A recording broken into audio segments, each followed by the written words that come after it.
Okay guys, starting the next video in 6.3. I'll have a bunch of them in here, probably 3-4 videos at least. Okay, so we're talking about binomial probabilities. Okay, and the first example, what we're going to do first is, I'm going to do a couple examples of doing this out. Okay, to hopefully show you the theory behind it. And then I'm going to show you how to do it with a formula. And then we'll eventually do it with the calculator. And the calculator will be the easiest way. But I don't want to just show you the calculator right away, because then you have no knowledge of it, and it's just punching in numbers of a calculator. You have no idea if the answer is going to be right or not. Okay, so it says rolling doubles. In many games involving dice, rolling doubles is desirable. Rolling doubles means the outcomes of two dice are the same, which means you get 2 1s, 2 5s, 2 6s, and so on. The probability of rolling doubles when rolling 2 die, okay, or 2 dice, is 6 out of 36, which is 1 out of 6. If x, random variable x, is the number of doubles in 4 rolls of 2 dice, then x is binomial with n equal 4 and p equals 6. So if we're thinking back to our bins, B, binary, success is you get doubles, failure is you don't. Okay? Independent, when you roll a die, the rolls are independent of each other. And what's BIN? N is the number of fixed, that's n equals 4, and the probability you get doubles 1/6. So what's the probability that x equals 0? So the probability that x equals 0, that means, what does that mean? That means you get 0 doubles, right? So if you roll a die and you get doubles, so the probability of doubles is 1 in 6. What's the probability that there's no doubles? You don't get any doubles. Well, if that's 1 out of 6, then the probability you don't get doubles is 5 out of 6. Okay? And we're rolling it 4 times. So here's your first one, here's your second one, here's your third one, and here's your fourth one. And I'm going to cheat and look at what that probability is. So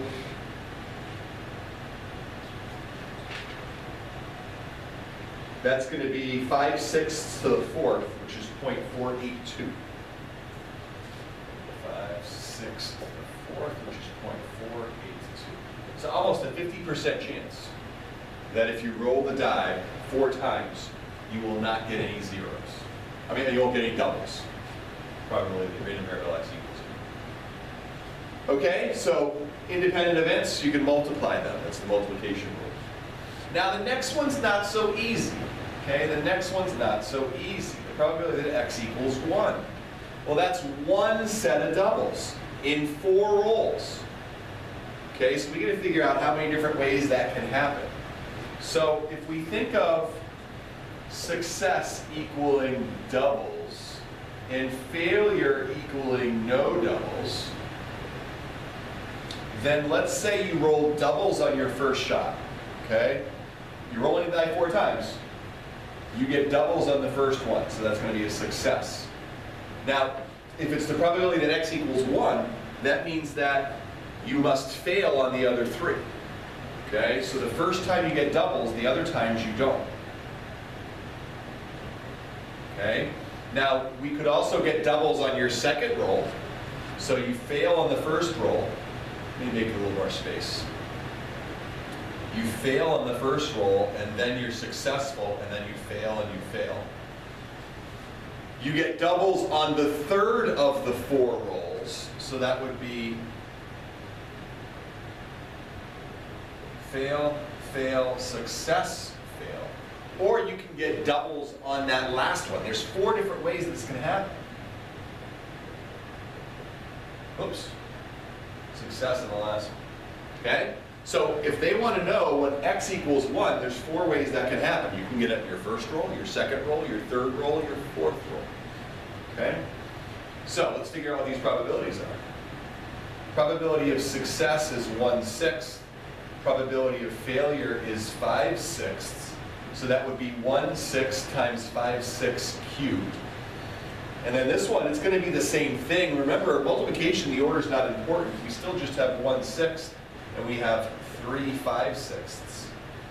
And then the same thing is here. And the same thing is here. Okay, so what do I really have? I have to add all these probabilities together. I really have 4 1/6 times 5/6 cubed. Okay, let's see what that is. 0.386. Hopefully that's what you guys found. 0.386. Okay, that's the probability that you get exactly one set of doubles when you roll the die 4 times. All right, moving on. Here we go. Here we go now. So here is what's called the binomial coefficient. And this is something I really like doing. It has to do with Pascal's triangle, and I don't have the time to do it here. You could have a whole few weeks on what Pascal's triangle is. Okay, some of you guys might be familiar with it. Those of you guys that are taking calculus will become familiar with it because we're going to do some stuff with this. But what it does is it allows us to deal with binomial distributions. And it also helps us do problems like this. A shortcut, rather than writing x plus 6 times x plus 6 times x plus 6 times x plus 6, and then, adding all that stuff together, okay? So this is like a function. And what it says is, when you have these two parentheses, and you have two numbers, there's no fraction. Don't put a number there. Don't put a division sign.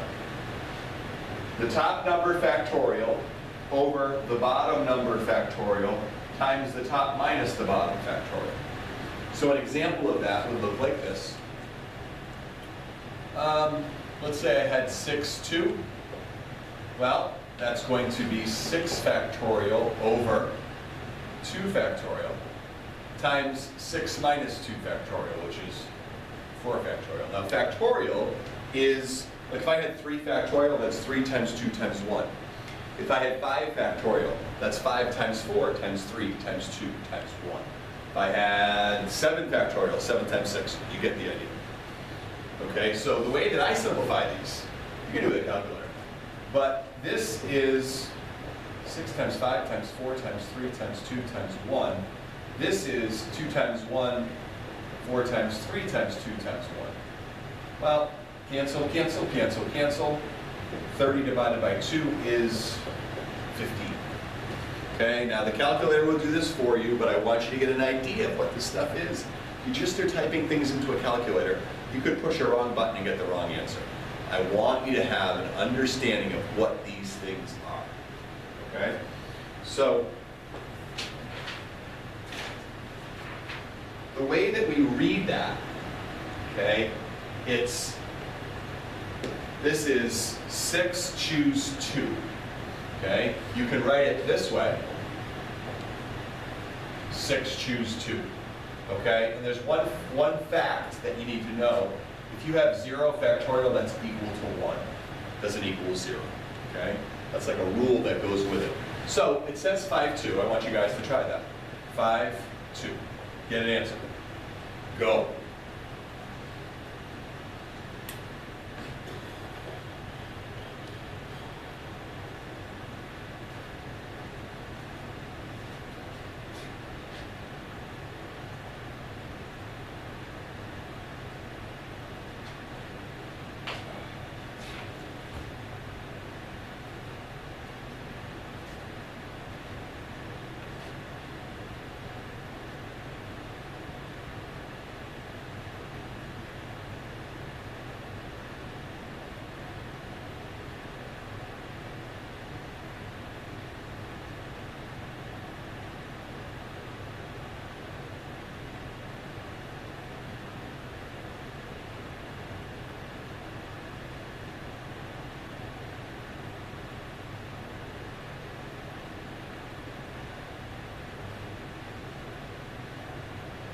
All right, so I'll show you how to do this, and I'll show you the calculator in case you want to do it that way. So this is 5 factorial over 2 factorial times 3 factorial. This is on the top 5, 4, 3, 2, 1. The bottom, 3, 2, 1, 2, 2 times 1, cancel, cancel, cancel. 5 times 4 is 20 divided by 2, 10. Okay, and a calculator. On the calculator, look up here, okay? That's where I'm going to put it. So what you do is, I'm going to do that 5, choose 2. The first thing you have to do is type in the number 5. Okay, hopefully you can see that. I know there's a shadow. So I'm going to clear this. I'm going to hit the number 5. You might want to write this in your notes. Then hit the math button, and then go to PRB for probability. And you see NCR, that's number 3. Hit enter, then hit 2, and then hit enter, 10. Okay? The calculator does the work for you. I'm fine with you finding the answer with the calculator. Okay? But you got to know what it means. Okay? You got to know what it means. We can do that first one. Do try the first one. 6, choose 2. And I'll give you a second. Hit 6. Probability 2. 6. Math. Probability 2. Ooh, that wasn't right. 6. Math. Probability number 3, and then 2. 50. Okay? All right. So here is the binomial probability. Okay? This is big. Okay, this is big. This is something that you guys, some of you guys taking calculus will see this in calculus as well. This is how you do this. This here is how you do this. Okay? Fun. It's fun. When we do it in calculus, I usually like it. Kids usually do too. Only if you're tough. All right, so it says if x, random variable x, has the binomial distribution with n trials, and probability p of success on each trial. Has to be that way, it's binomial, right? The possible values of x are 0, 1, 2, all the way up to n. So if you have 5 trials, you can get 0, 1, 2, 3, 4, or 5. If you have n is 4, you can only go from 0 to 4. If n is 10, you can go from 0 to 10. Here is how we find the probability, okay? Find the probability. We're finding the probability of this happening. Okay? So this is n over k. This is your number of trials. Okay? Your fixed number of trials. This is your whatever success they're asking for. Probability of success. Probability of failure. Okay? So I'm going to show you how to do this with the formula. We're going to do some examples. And then I will show you the shortcut on the calculator, which most of you will use. Why wouldn't you? So, let's look.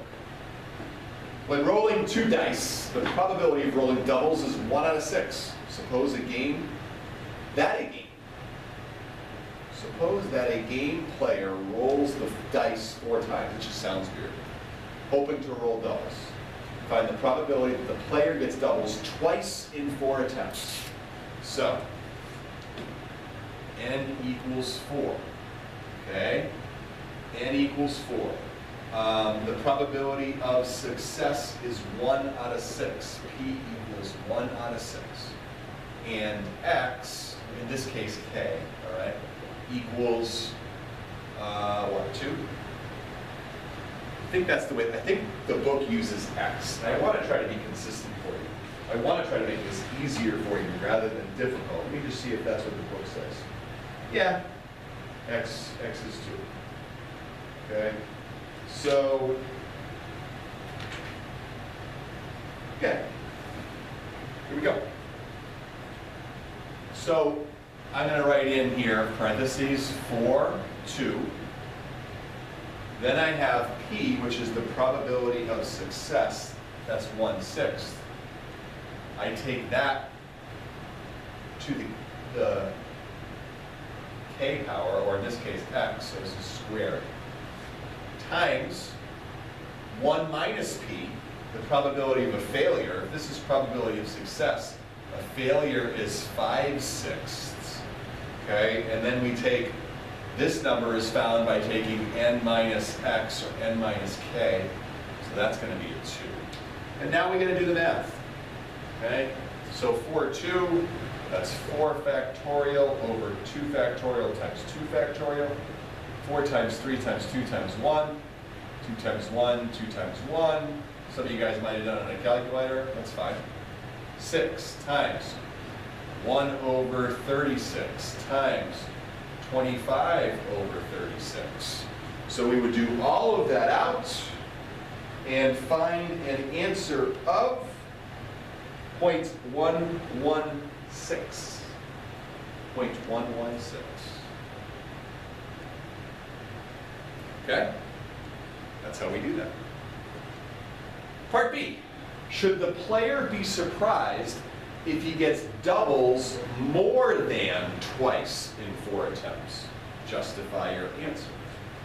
Okay? So what does that mean if he gets doubles more than twice?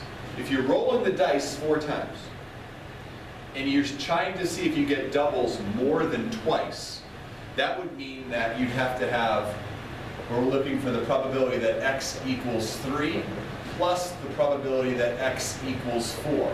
You either get doubles 3 times or doubles 4 times, right? And we're going to have to add those probabilities because they want to know if he gets doubles more than twice. So that would be equal to the probability that x is greater than 2. Okay? So that means we have to do this. 4, 3, and do this out, okay? Actually, look at you now. You guys do that out. See if you can figure that out. Again, it's going to help you, okay? It's going to help you with your conceptual knowledge. In a minute, I'm going to show you the calculator. Well, in a minute, I got to change my battery. So let me change the battery first.